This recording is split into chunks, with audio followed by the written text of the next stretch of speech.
السلام علیکم میرے پیارے ویورز اور لسنرز. تو کیسے ہیں آپ سب؟ میں امید کرتی ہوں آپ لوگ بالکل ٹھیک ہوں گے.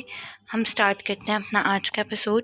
For PDF you can DM me on Instagram اور contact on this number. So let start the episode. Amanat Ishq episode number 102 part 2. تحریر نور ملک. انزی وہ گہری نیند میں سو رہی تھی. وہ گہری نیند میں تھی جب آہد نے محبت سے اس کا چہرہ تھپ تھپاتے ہوئے اسے اٹھانے کی کوشش کی.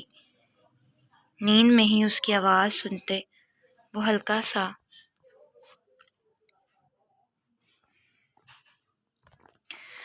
کسمساتے ہوئے کروٹ بدل گئی. لٹل تھنک اٹھو نا. آہد اس کا رخ سیدھا کرتے اس کا ماتھا چومتے ہوئے بولا. نہیں. وہ اپنی نیند خراب ہونے پر منہ کے زاویے بگاڑتے ہوئے بڑبڑائی. کیا نہیں؟ اٹھو نا میری جان. تم نے کل دوپہر میں بھی بس تھوڑا سا کھانا کھایا تھا اور رات کو تو کچھ بھی نہیں کھایا. چلو اٹھو, میں کھانا لے کے آیا ہوں تمہارے لیے. آہد ٹرے سائڈ ٹیبل پر رکھتے فکر مندی سے بولا. میں نے نہیں کھانا کچھ. وہ اکتاہٹ بھرے انداز میں بولی. ایک تو نیند اس سے پہلے ہی لیٹ آئی تھی.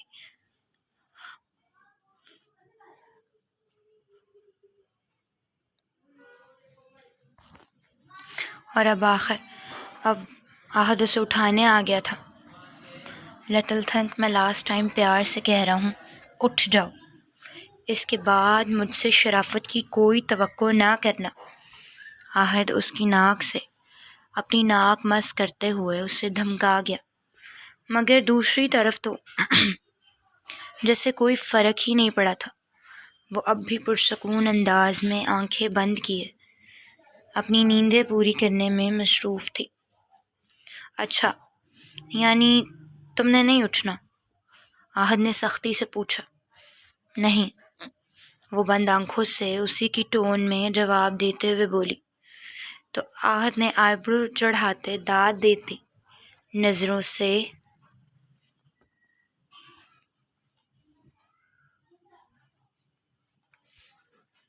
اپنی ڈھیٹ بیوی کو دیکھا, پھر مسکراتے ہوئے اس کے پاس سے اٹھ گیا. انزی چند دیر اس کی طرف سے کسی عمل کی منتظر رہی, مگر اس کی طرف سے کوئی پیش قدمی نہ محسوس کرتے وہ پھر سے نیند کی وادیوں میں گم ہونے لگی. آہد جو اب اسے اٹھانے کا پکا ارادہ کر چکا تھا, اسے گہری نیند میں اترتا محسوس کرتے.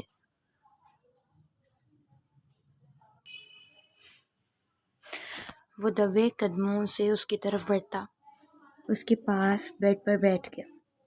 بالکل آہستہ سے اس نے اس پر موجود کمفرٹر سائڈ پر کیا, پھر اس کی شرٹ اوپر کرتے اس نے اپنے ٹھنڈے یخ ہاتھ اس کے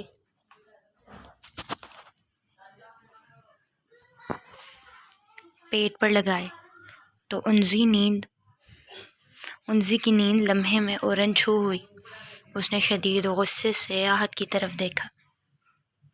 آہد اپنی ہنسی روکتے اس کے پیٹ پر جھکتے لب رکھ گیا. او میرا بیبی, او میرا بیبی, ماما گندی ہے, میرے بچے کو کھانا نہیں دیتی. کوئی بات نہیں, تمہارے بابا ہیں نا. اپنے بچے کی بھوک کی فکر کے لیے ہم ابھی تمہاری ماما کا دماغ درست کریں گے. میرے بچے کو بھوکا رکھا ہوا اس نے. آہد انزی کی خونخوار نظریں خود پر محسوس کرتے لب کا کونا دانتوں تلے دباتے ہوئے مزے سے بولا.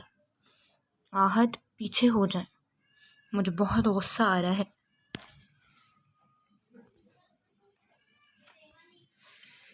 وہ ضبط سے بولی. کیا کہہ رہے ہو؟ بھوک لگ رہی ہے تو جان اپنی ظالم ماں کو بھی بتاؤ، جس کو میرے معصوم بچے کی بھوک کا کوئی خیال ہی نہیں ہے۔ آہد اس کے پیٹ سے کان لگاتے ہوئے بولا تو اس کا دل چاہا وہ اس وقت آہد کا دماغ درست کر کے رکھ دے۔ وہ ایسے بات کر رہا تھا جیسے اس کے بچے نے سچ مچ اسے شکایت کی ہو کہ میری ماما مجھے کھانا نہیں دے رہی۔ ایڈوکیٹ، بس کر دیں، میرا بچہ آپ کی طرح بھکڑ نہیں ہے، اس کو بھوک نہیں لگی، وہ غصے سے بولی۔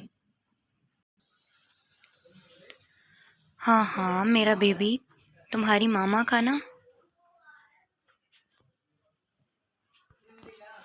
دماغ کے ساتھ ساتھ سینسس سسٹم بھی فارغ ہے، اس لیے اس کو تمہاری بھوک کا اندازہ ہی نہیں ہو رہا۔ مگر کوئی بات نہیں، میں اپنے بچے کو بھوکا نہیں رہنے دوں گا۔ تمہاری پاگل ماما کو ابھی کچھ کھلاتا ہوں۔ وہ اسے ایسے اگنور کر رہا تھا جیسے وہ یہاں پر موجود ہی نہ ہو۔ اس کے منہ سے اپنے لیے ایسے ایسے القابات سنتے انزی کا پارا چڑھ گیا۔ وہ تیزی سے اٹھ کر بیٹھی۔ ایڈوکیٹ، آپ نے مجھے پاگل کہا ہے؟ آپ کی ہمت کیسے ہوئی مجھے پاگل کہنے کی؟ پاگل آپ کا بیبی بھی پاگل، جو نہ جانے کون سی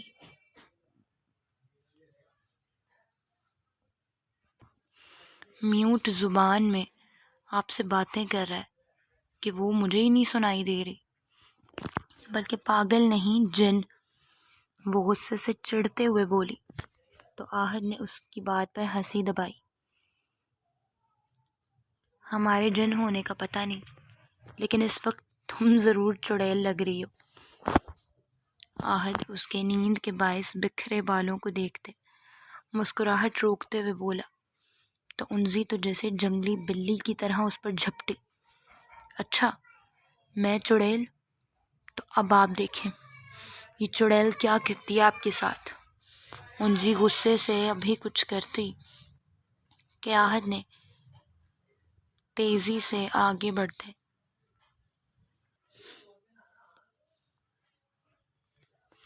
اس کی دونوں کلائیاں پکڑی اور آہستہ سے اسے بیڈ پر لٹاتے اس کی کلائیوں کو اس کے سر کے اوپر رکھتے پن کیا۔ کیا کرے گی یہ حسین چڑیل میرے ساتھ؟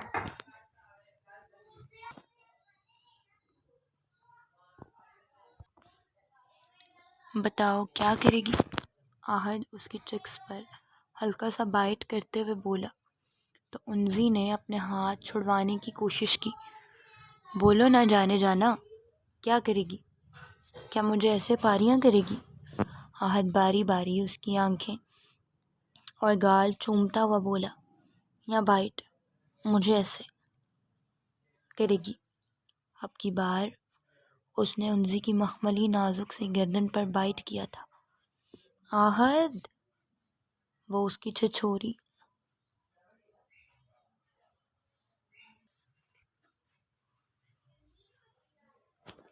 حرکتوں پر چلائی۔ اچھا یہاں بائٹ نہیں کرے گی، یہاں کرے گی کیا؟ آہد اب اس کے لبوں کو نرمی سے اپنے دانتوں میں لے کر کھینچتے ہوئے کہنے لگا، آپ بہت برے ہیں۔ دیکھنا جتنا آپ نے مجھے تنگ کیا ہے نا، اللہ تعالیٰ ایسی سزائیں دیں گے آپ کو کہ آپ روئیں گے۔ وہ اپنی کرسٹل گرے آنکھوں میں آنسو بھرتے ہوئے بولی۔ اللہ نہ کرے کچھ ایسا ہو۔ آہد ایک دم سنجیدہ ہوتے اس کے ہونٹوں پر ہاتھ رکھتے ہوئے بولا، اس کے چہرے پر سنجیدگی دیکھتے انزی کو اندازہ ہوا کہ وہ کیا بول گئی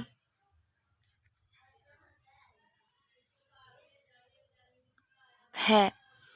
آہد اس سے پیچھے ہٹ گیا تھا۔ ایڈوکیٹ، میں نے جان کے نہیں کیا، بس میرے منہ سے نکل گیا ہے۔ انزی اس کا چہرہ بجھتے دیکھ معصومیت سے بولی۔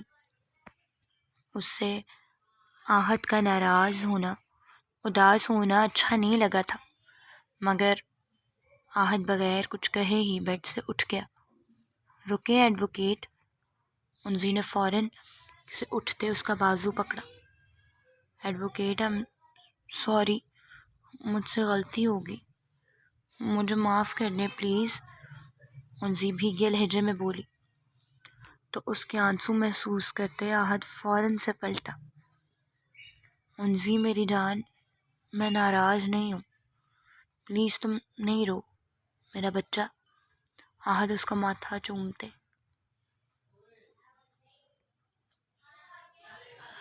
ہوئے بولا، میں نے سچ میں جان کی۔ آئی نو مائی سویٹ لٹل تھنک، مجھے پتہ ہے تمہارا یہ مطلب نہیں تھا۔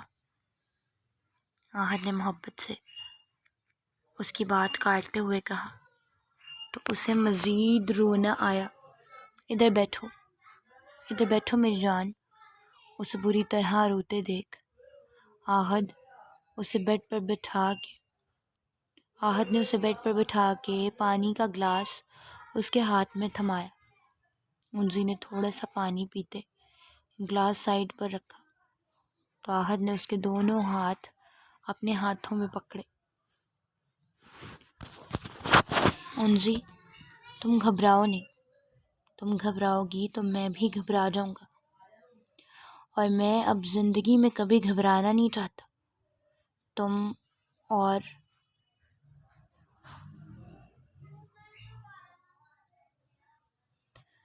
ہماری اولاد میری زندگی کا قیمتی اثاثہ ہو، جو مجھے میری جان سے زیادہ عزیز ہے۔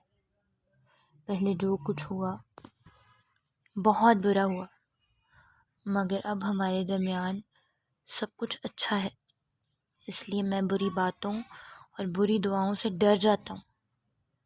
اب اس لیے مجھے تمہاری بات بری لگی، لیکن میں تم سے ناراض نہیں ہوں، اور نہ ہی کبھی میں ہو سکتا ہوں۔ میرے بس میں نہیں ہے تم سے ناراض ہونا۔ تمہارے معاملے میں مجھے خود پر کوئی اختیار نہیں ہے۔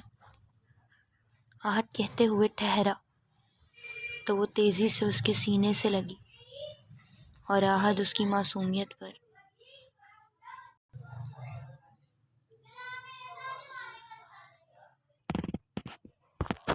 خوبصورت انداز میں مسکرایا، پھر اپنے ہاتھوں سے اسے کھانا کھلاتے میڈیسن دی۔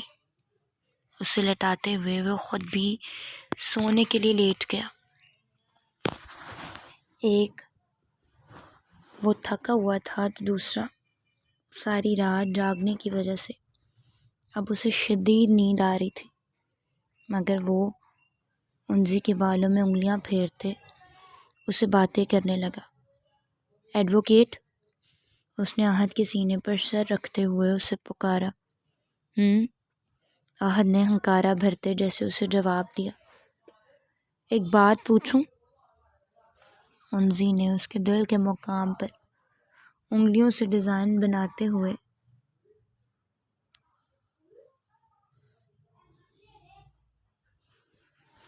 اس سے پوچھا۔ ہاں پوچھو، آہد آہستہ سے بولا۔ آپ کو اپنی بیبی سے بہت پیار ہے کیا؟ وہ مسکراتے ہوئے پوچھنے لگی۔ بہت، اس نے یک لفظی جواب دیا۔ آپ کو مجھ سے بھی اتنا ہی پیار ہے کیا؟ وہ اس کے بٹن سے کھیلتے ہوئے پوچھنے لگی تو آہد اس کے سوال پر بند آنکھوں سے مسکرایا۔ یعنی ہینس پرووڈ، عورت اظہار کی بھوکی ہوتی ہے، اپنے شوہر سے ہر وقت اپنی محبت، اپنی قدر سننا چاہتی ہے۔ کیا لگتا ہے میرے سینے پر سر رکھتے تمہارے نام پر میرے دل کی پاگل ہوتی دھڑکنیں سننے کے بعد بھی تمہیں یہ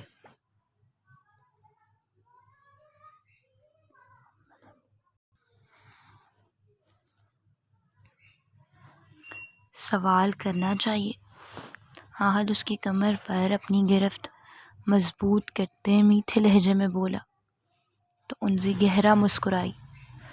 وہ واقعی اپنے نام پر اس کی بڑھتی دھڑکنیں محسوس کر سکتی تھی۔ اچھا، ایک آخری سوال پوچھوں؟ انزی نے اس کے سینے پر انگلیاں پھیرتے معصومیت سے کہا۔ ہاں پوچھو جان، آہد نے اس کے بالوں میں انگلیاں چلاتے ہوئے کہا۔ اچھا بتائیں، آپ کو زیادہ پیار کس سے ہے، مجھ سے یا اپنے بیبی سے؟ اس نے نہایت معصومیت سے پوچھا تو آہد کو اس کی معصومیت پر ٹوٹ کر پیار آیا۔ اس نے آنکھیں کھولتے اسے کچھ سمجھنے کا موقع دیے بغیر رخ پلٹتے انزی کو اپنے نیچے کیا۔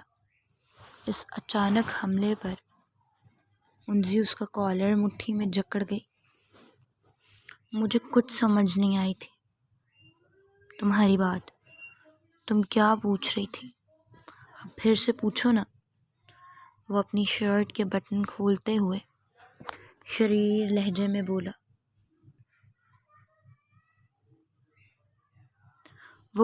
وہ میں آہد کی آنکھیں خمار سے سرخ ہوتے دیکھتے اس کا لہجہ کانپ گیا۔ وہ میں کیا؟ تم کچھ پوچھ رہی تھی مجھ سے، پھر سے پوچھو نا، میں بتانے کے لیے بیتاب ہوں۔ آہد اس کی ناک پر، اس کی گردن پر ناک ٹریس کرتے ہوئے بولا، جبکہ اس کے ہاتھ اس کی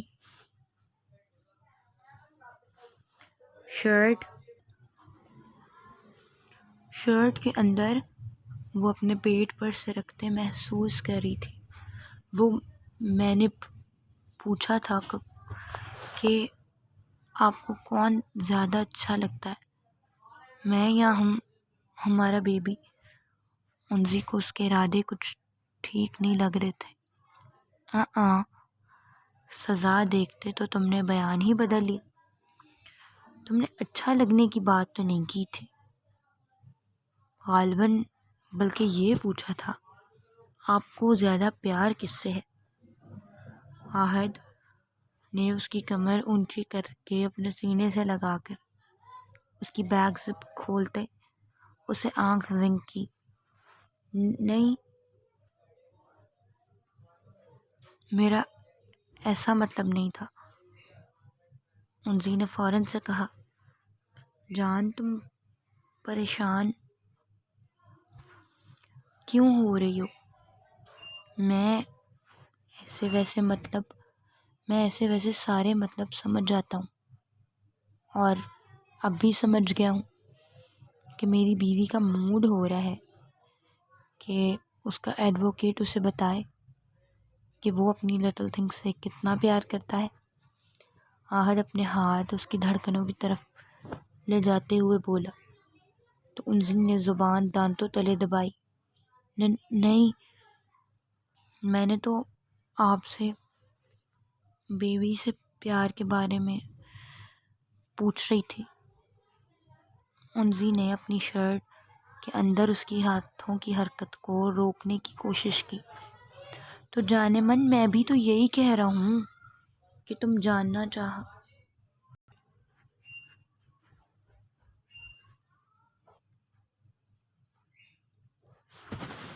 رہی ہو کہ مجھے کس سے زیادہ پیار ہے، تو میں اپنے طریقے سے بتانے تو لگا ہوں کہ مجھے کس سے زیادہ پیار ہے، آہد نے کہتے ہوئے اس کے ہاتھ ہٹاتے اس کے کندھے سے شرٹ سرکانی شروع کر دی۔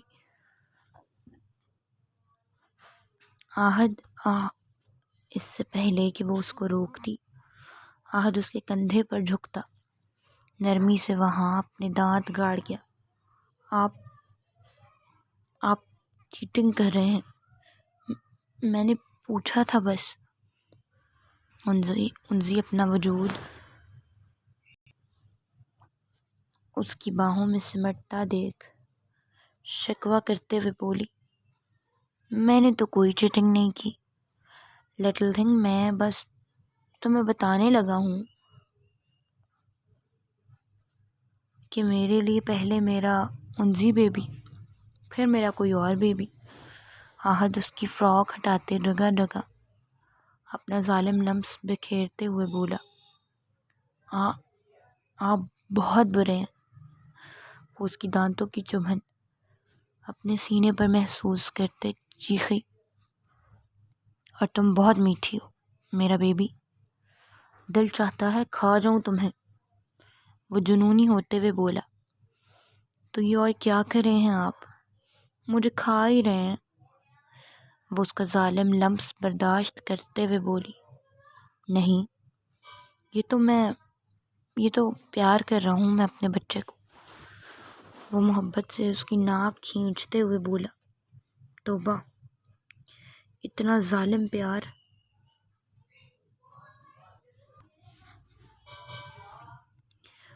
مجھے نہیں چاہیے، وہ مزاحمت کرتے ہوئے بولی، مگر آہد اس کے بازو اپنی گردن میں ڈالتے، اس کے چہرے پر جھکتے اس کی تمام مزاحمتیں ختم کر گیا۔ چند لمحوں میں اس نے اپنی نازک سی لٹل تھنگ پر پور شدتیں لٹاتے اسے اچھے سے اپنی بے تحاشا محبت سے روشناس کروایا، اور انزی کے پاس اپنے شوہر کی ظالم محبت کو برداشت کرنے کے علاوہ کوئی حل نہیں تھا۔ ایویڈنس فائل ریڈی ہو گئی؟ زاویار نے نیند سے اٹھتے آربی سے پوچھا۔ جی۔ 20 بن گئی ہے، اس نے ڈاکیومنٹ سمیٹتے ہوئے اسے بتایا۔ اوکے، یہ فائل کورٹ میں پہنچا اور فوٹیج بھی، بٹ ریمائنڈ، آپ فکر نہ کریں، ان کی فوٹیج تو دور، ان کا نام بھی نہیں آئے گا۔ وہ زاویار کے کہنے سے پہلے ہی اس کی بات سمجھ گیا۔ ہاں ٹھیک ہے، تم مجھے بتاؤ وکیل کون سا ہائر کیا تم نے؟ وہ ایزل کے بارے میں بات نہیں کرنا چاہتا تھا۔ جی، وہ میں نے بلایا ہے اس کو، بس آ رہی ہوگی، آپ مل لیں، پھر میں کیس سمجھا دوں گا اس کو، عارض نے اسے بتایا۔ ٹھیک ہے، اس نے کہتے ہوئے کال کاٹ دی۔ پھر وہ ڈریسنگ روم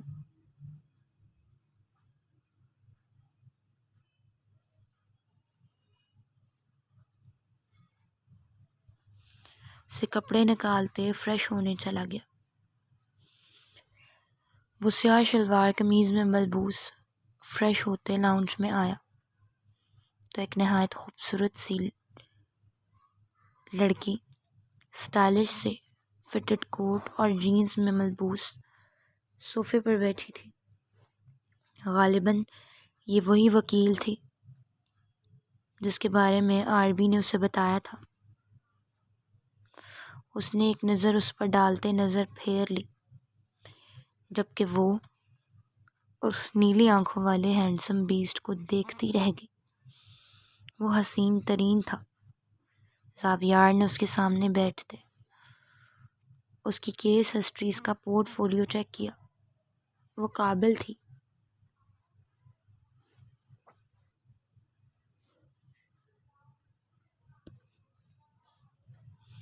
بہت۔ زاویار نے اس کا پورٹ فولیو سائٹ پر رکھتے اب آربی کی تیار کی گئی ایویڈنس فائل چیک کی۔ پھر وہ فائل اس نے سامنے بیٹھی لڑکی کی طرف بڑھائی تو اس نے بمشکل اپنی نظریں زاویار کے چہرے سے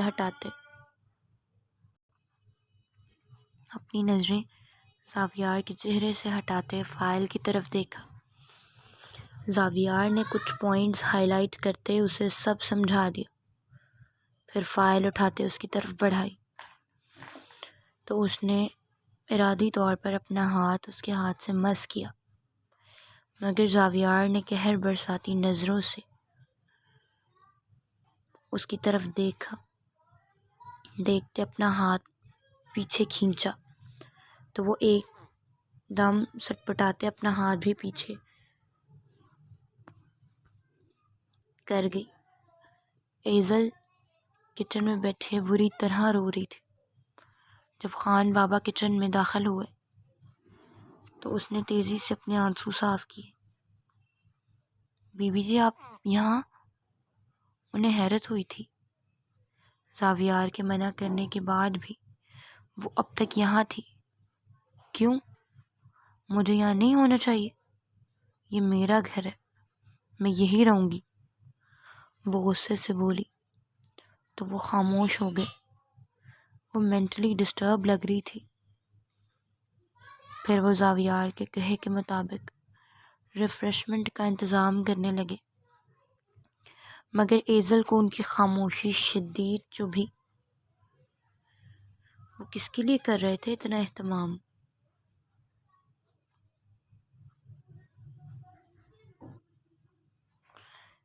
یہاں اس کی جان نکل رہی تھی، تو کون تھا جس کے لیے اتنا سب کچھ کیا جا رہا تھا؟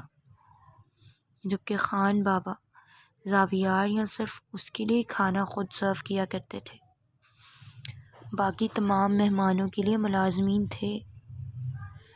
یہ کھانا کس کے لیے لے کے جا رہے ہیں خان بابا؟ اس نے پوچھا، مگر سامنے سے کوئی جواب نہیں آیا تھا۔ میں آپ سے کچھ پوچھ رہی ہوں، اس نے چیئر سے اٹھتے غصے سے کہا۔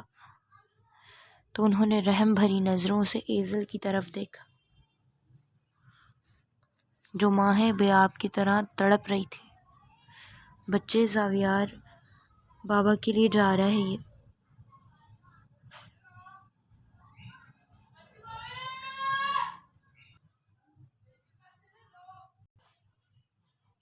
آپ یہاں بیٹھ جائیں، انہوں نے بہانہ بناتے ہوئے اسے روکنا چاہا۔ وہ جانتے تھے اس وقت وہ جتنی انسیکیور ہو رہی ہے وہ کسی کا وجود اس گھر میں برداشت نہیں کر سکے گی۔ آپ جھوٹ بول رہے ہیں، زاویار تو اس وقت کچھ نہیں کھاتا، بلکہ وہ تو میرے بغیر کچھ نہیں کھاتا، تو اب وہ کیوں کھائے گا؟ اس نے تڑپتے ہوئے کہا۔ نہیں ایزل بی بی، میں سچ کہہ رہا ہوں، یہ سب کچھ زاویار بابا کے لیے ہی ہے، مگر آپ ان کے سامنے مت جائیے گا، انہوں نے کہتے ہوئے تمام کھانا ٹرالی پر سجایا اور باہر لے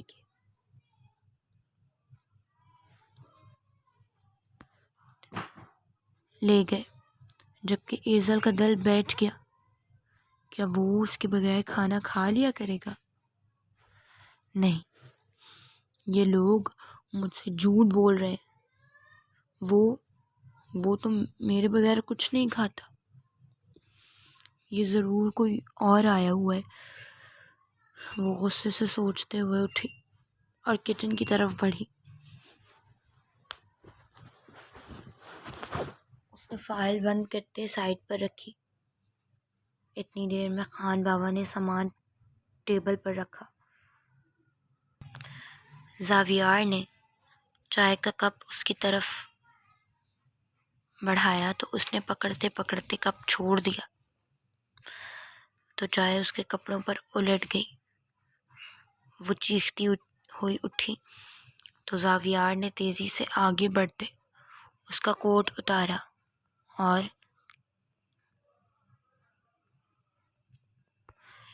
عین اسی وقت ایزل لاؤنج میں داخل ہوئی، مگر سامنے کا منظر دیکھتے اس کے سر پر جیسے بیسٹ مینشن کی چھت گر گئی۔ زاویار ایک خوبصورت سی لڑکی کا کوٹ اتارتے پھینک رہا تھا۔ واہ زاویار شاہ واہ، وہ تالیاں بجاتے ہوئے شدید غصے سے بولی۔ تو زاویار نے ایزل کی آواز سنتے تیزی سے مڑتے ہوئے دیکھا کہ وہ اب بھی یہیں تھی۔ اسی لیے نکال رہے تھے تم مجھے یہاں سے؟ ہاں؟ وہ لمبے لمبے ڈھک بھرتے اس کی طرف آتی سامنے موجود لڑکی کو پیچھے دھکا دے گئے۔ تم میرے شوہر سے دور رہو، یہ میرا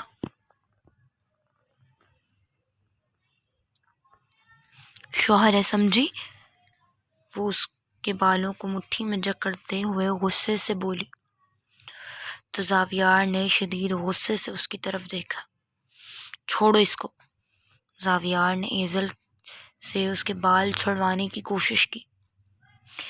تم پیچھے ہو، میں مار دوں گی، یہ تمہارے قریب کیسے آئی؟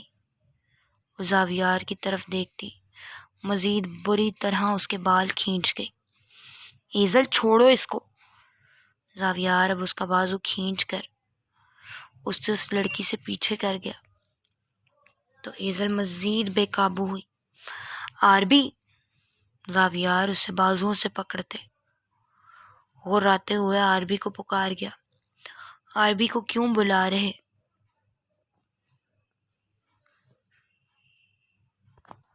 ہو؟ بلکہ تم مجھے بتاؤ، تم اس لیے مجھے یہاں سے نکالنا چاہتے تھے کہ تم عیاشیاں کر سکو؟ وہ اس کا گریبان پکڑتے ہوئے غرائی تو آرز جو اندر داخل ہو رہا تھا، اس کی بات سنتے اس کا دل چاہا وہ اپنا ماتھا پیٹ لے۔ وہ سرے کی احمق اور جذباتی لڑکی تھی۔ اس کو اس کے گھر چھوڑ کے آؤ۔ وہ اس کی طرف سخت نظروں سے دیکھتے ہوئے آرز سے بولتے وہاں سے جانے لگا تو ایزل نے اس کا گریبان مضبوطی سے پکڑتے کھینچا۔ تمہیں کیا لگتا تھا تم میرے ساتھ راتیں گزارو گی؟ مجھے جیسے چاہے استعمال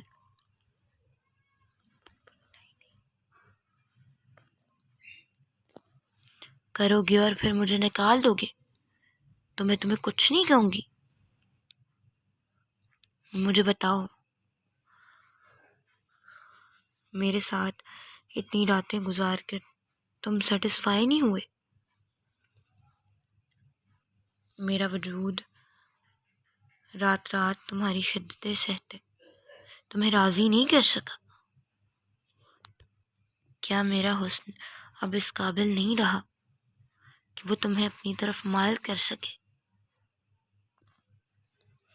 وہ روتے ہوئے چیختی جا رہی تھی، حتیٰ کہ اسے سمجھ ہی نہیں آ رہی تھی کہ وہ کیا کیا بول رہی ہے، جبکہ زاویار کا اس کا اتنی کھلی اور بے باک باتوں پر خون کھول کر رہ گیا۔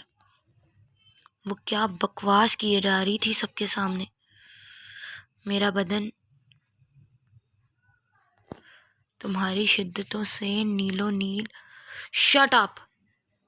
وہ بھی بول رہی تھی جب زاویار نے دھاڑتے ہوئے اس کی بات کاٹی تو وہ لرز گئی۔ سب نکل جائیں یہاں سے۔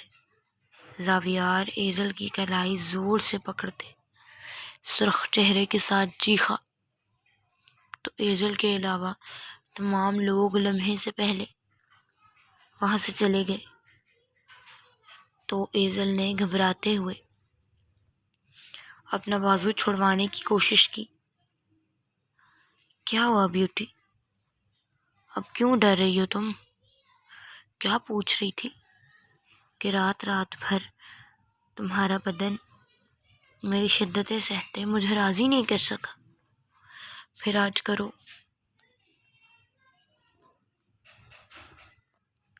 راضی؟ ساری رات تمہارا وجود میری شدتوں سے نیلو نیل ہوا ہے۔ چلو پھر آج میں تمہیں نیلو نیل کا مطلب سمجھاتا ہوں۔ اور ویسے بھی تمہیں بہت شوق ہے نا اپنے حسن سے مجھے اپنی طرف مائل کرنے کا۔ پھر آج میں تمہیں بتاتا ہوں کہ میں کسی کی طرف مائل کیسے ہوتا ہوں۔ زاویار نے کہتے ہوئے اس کا دوپٹہ کھینچ کر اتار دیا اور اسے کاؤچ پر دھکیلتے زاویار اس پر جھکتے اس کی گردن پر دانت گاڑ گیا۔ اس کی گرفت اتنی دردناک تھی کہ ایزل کو اپنی گردن سے خون نکلتا محسوس ہوا۔ وہ تڑپی تھی، مگر زاویار نے اس کی تڑپ کی پرواہ کیے بغیر جگہ جگہ اس کی گردن پر اپنی شدتوں کے نشان رقم کیے تھے۔ ایزل نے اس کی سیاہ قمیض اپنی مٹھیوں میں جکڑی۔ اس سے پہلے کہ زاویار اس کی شرٹ اتارتا، اس کی نظر ایزل کے سرخ ہوتے بازو پر پڑی۔ یقیناً اس کے زخم سے خون نکل رہا تھا۔ وہ شدید غصے میں بھی اس کی تکلیف پر خود پر قابو پا گیا تھا۔ اس کے خون سے رنگے اپنے ہونٹوں پر زبان پھیرتے اس نے سختی سے ایزل کا جبڑا اپنے ہاتھ میں دبوچا۔ تم نے کہا تھا نا، تم نے یہاں سے نہیں جانا، جو مرضی ہو جائے تم یہاں سے نہیں جاؤ گی، میرے ساتھ رہو گی۔ تو اب میں قسم کھا کے کہتا ہوں، اب تمہیں موت بھی زاویار شاہ کی باہوں میں آئے گی، تڑپتے سسکتے، میری ظالم شدتیں سہتے، مگر تم یہاں سے نہیں جاؤ گی۔ تم مر بھی گئی تو بھی تمہیں یہاں دفناؤں گا، اپنے پاس۔ بلکہ اب میں تمہیں بتاؤں گا کہ قید کس کو کہتے ہیں۔ تمہارا خاندان تو دور، تم کھلا آسمان دیکھنے کے لیے ترس جاؤ گی، مگر تمہیں وہ بھی نہیں دیکھنے دوں گا۔ میں نے موقع دیا تھا تمہیں کہ تم یہاں سے چلی جاتی، میں تمہیں خود سے، اپنی درندگی سے بچانا چاہتا تھا، مگر نہیں، بہت عشق جاگ رہا تھا نا تمہارا۔ اب بھگتو مائی بیوٹی، ساری زندگی بھگتنا، بلکہ ابھی سے بھگتو گی تم۔ اٹھو۔ زاویار اسے دوسرے بازو سے پکڑتے ہوئے بولا تو ایزل کا رنگ خوف سے سفید پڑا۔ جس قدر خطرناک اس کے ارادے لگ رہے تھے، نہ جانے وہ اس کے ساتھ کیا کرتا۔ اس کا وجود بری طرح لرز رہا تھا۔ زاویار اس کو بازو سے پکڑتے سیڑھیاں چڑھا تو ایزل نے اسے روکنے کی کوشش کی، مگر وہ رکے بغیر اسے تقریباً گھسیٹتے ہوئے اپنے ساتھ لے گیا۔ اسے لے کر ایک آخری کمرے کے باہر آیا جو ایزل نے آج تک بند ہی دیکھا تھا۔ زاویار نے ایک ہاتھ سے اس کا لاک کھولا تو ایزل ڈرتے ہوئے پیچھے ہوئی، مگر زاویار نے اسے اپنے آگے کرتے اسے کمرے کی طرف دھکیلا تو وہ چیختے ہوئے اس کے ساتھ لگی۔ اسے اندھیرے سے ڈر لگتا تھا، اور وہ کس قدر خطرناک تھا۔ اکثر بند کمروں میں اس نے کیا کیا رکھا ہوتا تھا، یہ بات وہ بہت اچھے سے جانتی تھی۔ پلیز آوی، مجھے ڈر لگے گا، وہ ڈرتے ہوئے بولی۔ لگنا چاہیے، چلو اندر، یہ تمہاری سزا کا پہلا دن ہے۔ زاویار اسے اندھیرے کمرے کے اندر داخل کرتے دروازہ دھاڑ سے بند کر گیا۔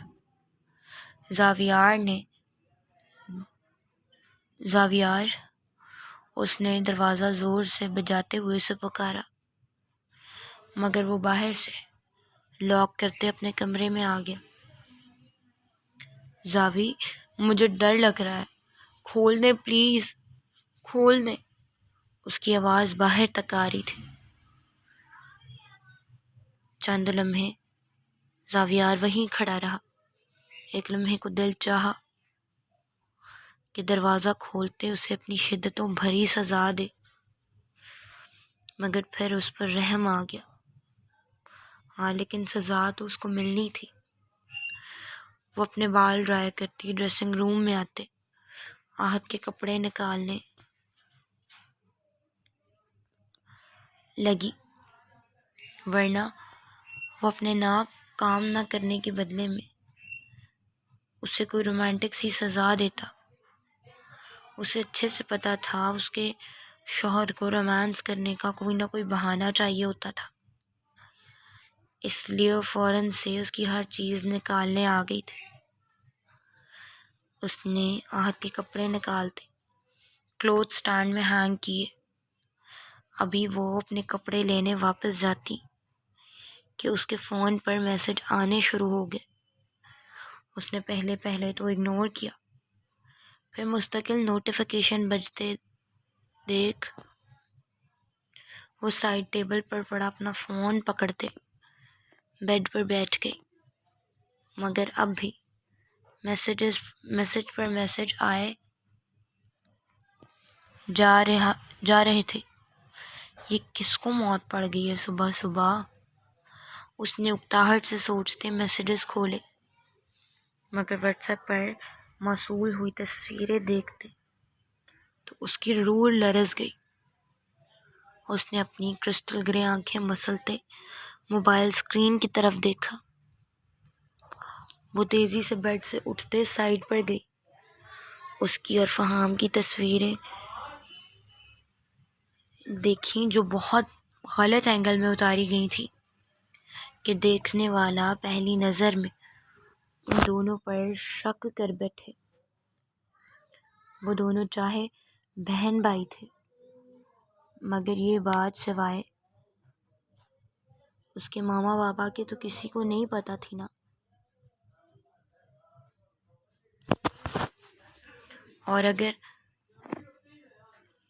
یہ تصویریں یا یہ بات یا تصاویر آہت تک پہنچ جاتی تو آہت نہیں لالا ایسا کچھ نہیں ہونے دیں گے، وہ سب سنبھال لیں گے۔ جنہوں نے 2 سال پہلے میری حفاظت کی تھی وہ اب بھی میری حفاظت کر لیں گے۔ اس نے اپنے آنسو صاف کرتے جیسے خود کو تسلی دی تو اس کے نمبر پر مزید کچھ پکچرز موصول ہوئیں تو اس نے گھبراتے ہوئے وہ تصویریں کھولیں، مگر ان تصویروں کو دیکھتے وہ اس کا فون اس کے ہاتھ سے پھسلتے ہوئے نیچے گر گیا اور وہ خود دیوار تھام گئی۔ یہ سب کیا تھا؟ یہ تو کسی نے اس کے کردار کی دھجیاں اڑانے والی حرکت کی تھی۔ اسے زبردست قسم کا چکر آیا۔ وہ زمین پر بیٹھتی چلی گئی۔ اس نے اپنا فون پکڑتے پکچر دیکھی تو وہ شرمندگی سے تقریباً مرنے والی ہو گئی۔ یہ اس کی اپنے کلاس میٹ کے ساتھ جس نے اسے آہت کے سامنے پرپوز کیا تھا۔ ایسی تصاویر تھیں کہ وہ لڑکی ہو کر ایک نظر ان تصویروں کو نہیں دیکھ سکتی تھی۔ اس کی فہام کے ساتھ تصویریں شاید پھر بھی کچھ قابل قبول تھیں، مگر ان تصویروں کو دیکھتے تو شاید آہد اسے گولی مار دیتا۔ یہ میں نہیں ہوں، میں نے تو ایسا کچھ نہیں کیا۔ آہد مجھے کچھ نہیں کہہ سکتے، مجھے پھنسانے کی کوشش کی جا رہی ہے۔ وہ تصویریں آگے پیچھے کرتے ہچکیاں بھرتے ہوئے بولی۔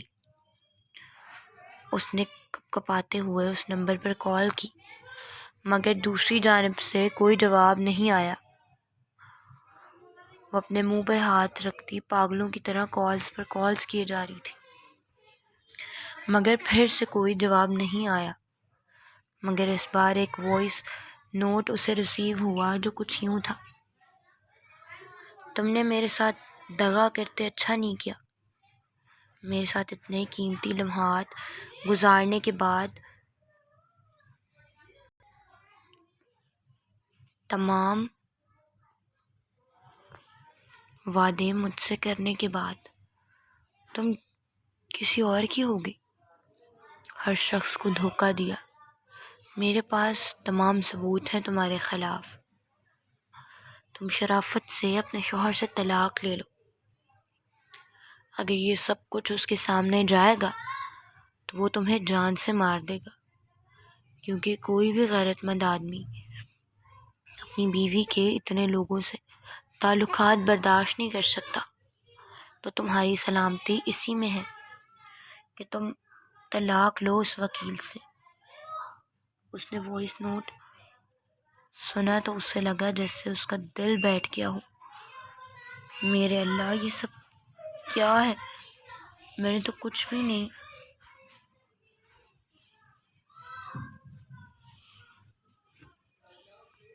کیا۔ میں کسے بتاؤں؟ اس نے مفلوج ہوتے دماغ کے ساتھ سوچا۔ کیا میں آہت کو؟ نہیں، آہت تو واقعی مار دیں گے مجھے۔ اس نے اپنے بال مٹھیوں میں بھرتے ہوئے سوچا۔ لالا، ہاں لالا۔ وہ سوچتے ہوئے تیزی سے اٹھی۔ اسے لگ رہا تھا اس کے پیر کپ کپا رہے ہیں۔ وہ دیوار کا سہارا لیتے، فون مضبوطی سے پکڑتے ہوئے باہر ٹیرس کی طرف بڑھی۔ دروازہ بند کرتے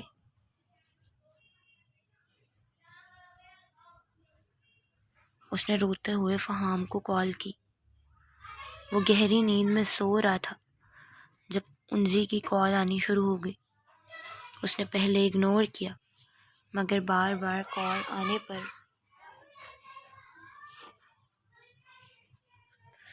اس نے مندھی مندھی آنکھیں کھولتے فون کی طرف دیکھا، مگر انجی کی 15 سے زائد کالز دیکھتے وہ حیرت سے اٹھ کر بیٹھا۔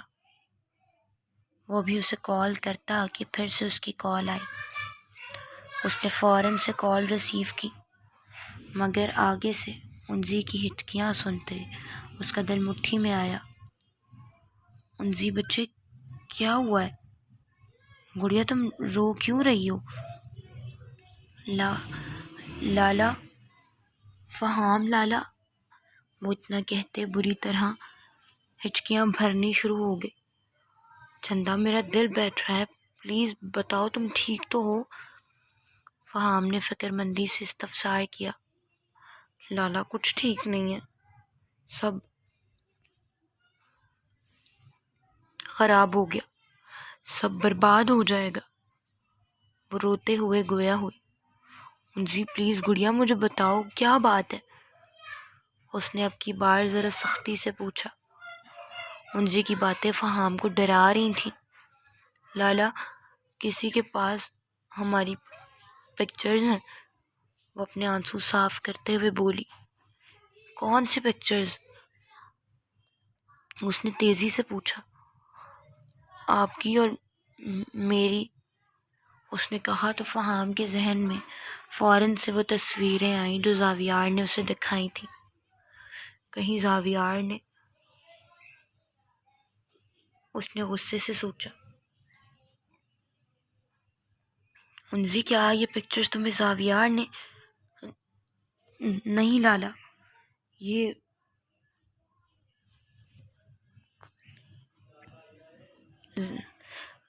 زاویار نے نہیں کیا، یہ میرا کلاس فیلو مجھے بلیک میل کر رہا ہے۔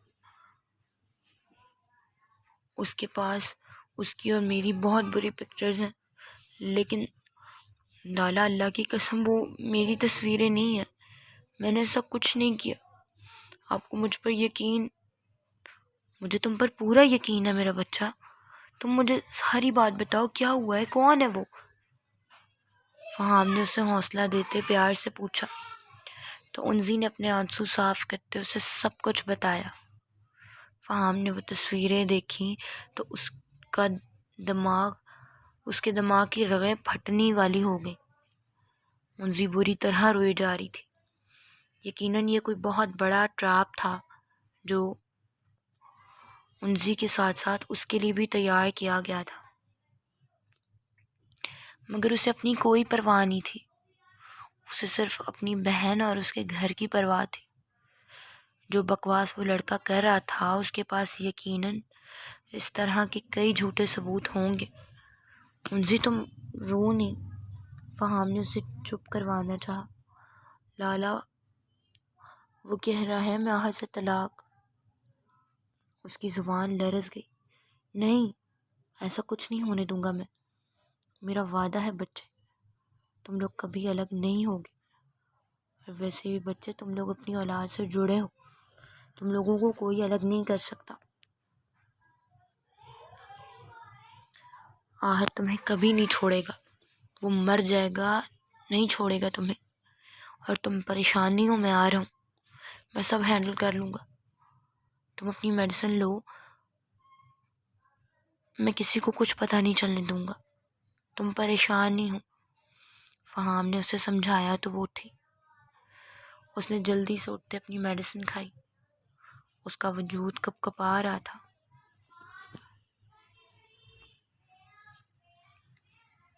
فہام تیزی سے اٹھتے گاڑی کی چابی پکڑتے کمرے سے نکل گیا۔ کار پورچ میں آتے اس نے تیزی سے گاڑی نکالتے شابلہ کا گیٹ کراس کر گیا۔ اسے دوسری تصویروں کی پرواہ نہیں تھی، وہ انہیں ایڈیٹڈ پروف کر سکتا تھا، مگر اس کی اور انزی کی تصویریں اصل تھیں۔ اسے کچھ سمجھ نہیں آ رہا تھا سوائے زاویار کی یہ تصویریں کسی کے پاس نہیں تھیں، تو پھر یہ اس لڑکے تک کیسی پہنچی؟ کوئی تھا جو ان دونوں کے بارے میں سب جانتا تھا اور ان دونوں کو پھنسانے کی کوشش کر رہا تھا، مگر کیوں؟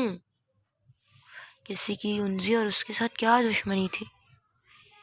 کیونکہ زاویار نے یہ سب نہیں کیا تھا، ورنہ وہ اس کو اپروچ کرتا، نہ کہ انزی کو۔ اس نے ریش ڈرائیونگ کرتے ہوئے سوچا۔ جی تو ویئرز اور لسنرز، یہ تھی ہماری آج کی ایپیسوڈ۔ آئی ہوپ آپ کو پسند آئی ہوگی۔ اپنی قیمتی رائے کا اظہار کمنٹ سیکشن میں ضرور کریں اور آگے کیا ہونے والا ہے سوچیں، اور اپنا بہت سارا خیال رکھیں، مجھے دعاؤں میں یاد رکھیں۔ اللہ حافظ۔